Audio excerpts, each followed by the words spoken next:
Now, keeping you up to speed with the very latest weekend headlines. It's the ITV News.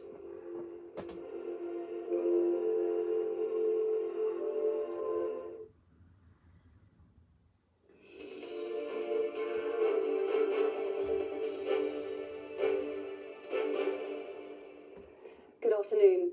The United States and Iran are right now holding direct talks for the first time since the war between the two countries began just over a month ago.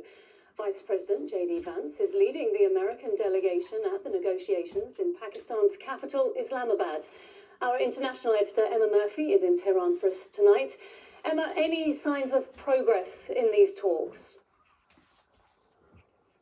Well, the fact that they're even taking place is progress, to be honest, because until the last few hours it was all hanging in the balance. In terms of where they're up to, we understand that the face-to-face meeting between J.D. Vance, the US Vice President, as well as Steve Witkoff and Jared Kushner, has taken place with the Iranian delegation, Mohammad Khalibaf, who is the leader of the Iranian parliament, and Abbas Arajki, who is the foreign secretary. Now, of course, this is the most high-level meeting in the history of the two nations since the founding of the Islamic Republic back in 1979, and it gives you some indication of just how much rests on these talks.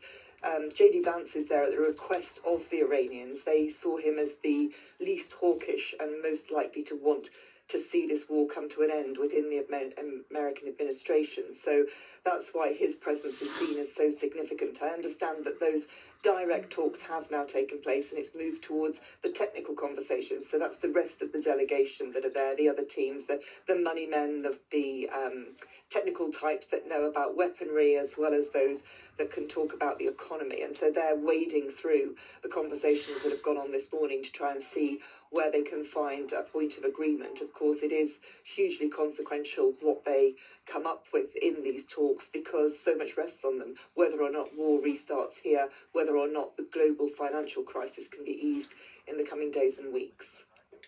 Emma, thank you very much. Next tonight, after 10 days and almost 700,000 miles, Artemis II has splashed down off the coast of California. Welcome fresh air for the 4 crew members and sighs of relief and celebrations for the team that sent humans the furthest they've ever travelled into space. Lucille Brobby reports. Splashdown confirmed. From the edge of the moon and back to Earth, right on target.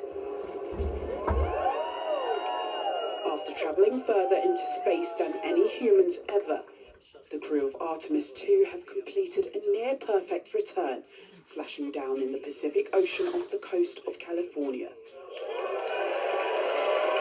Across the world, crowds gathered to watch history unfold, cheering every moment of the mission's dramatic return. So you get the plasma, you get the buffeting, the parachutes when they open, you get real jerks, not just up and down, but side to side. And then finally, that touchdown, whether it's on land or, in this case, a splashdown. Yeah, quite an incredible ride. Traveling 34,800 feet per second. They were hurtled towards Earth at high speeds.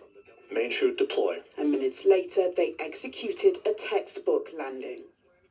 And the initial, you can hear it. Within minutes of the landing, the astronauts were out.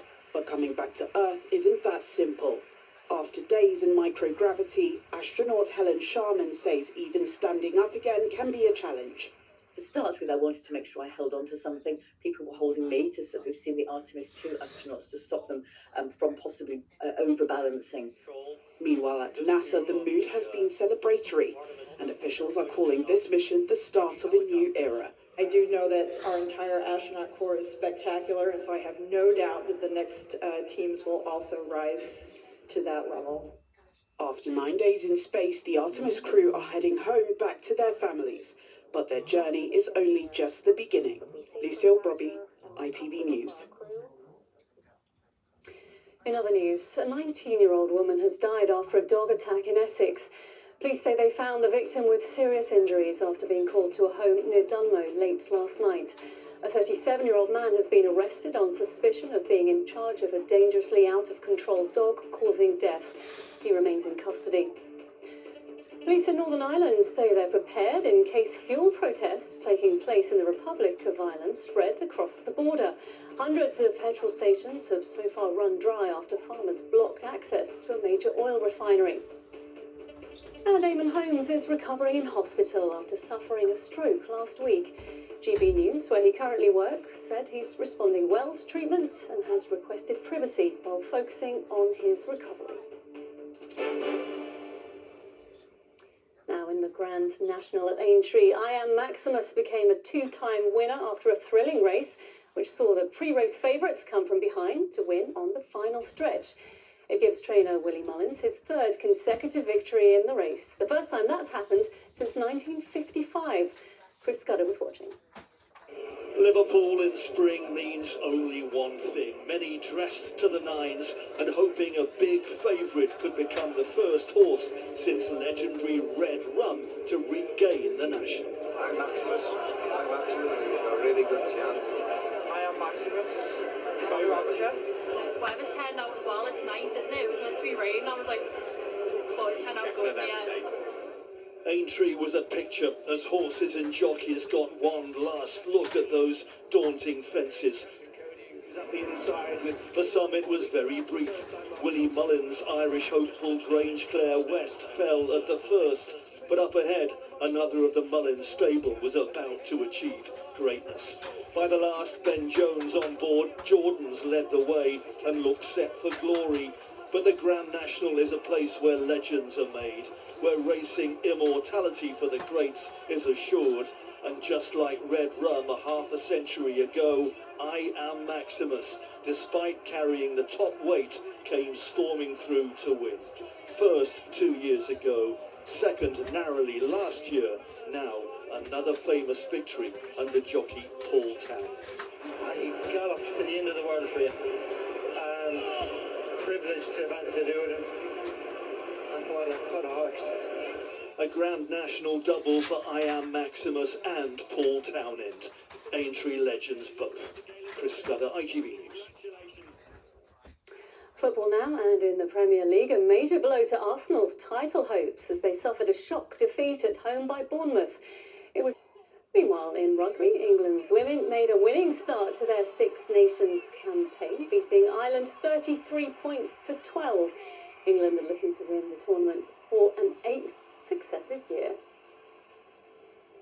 Looks like they are on track. And that's all from us for now. The weather is next, and the news where you are, and I'll be back with the latest at 11 o'clock tonight. From all of us here, goodbye.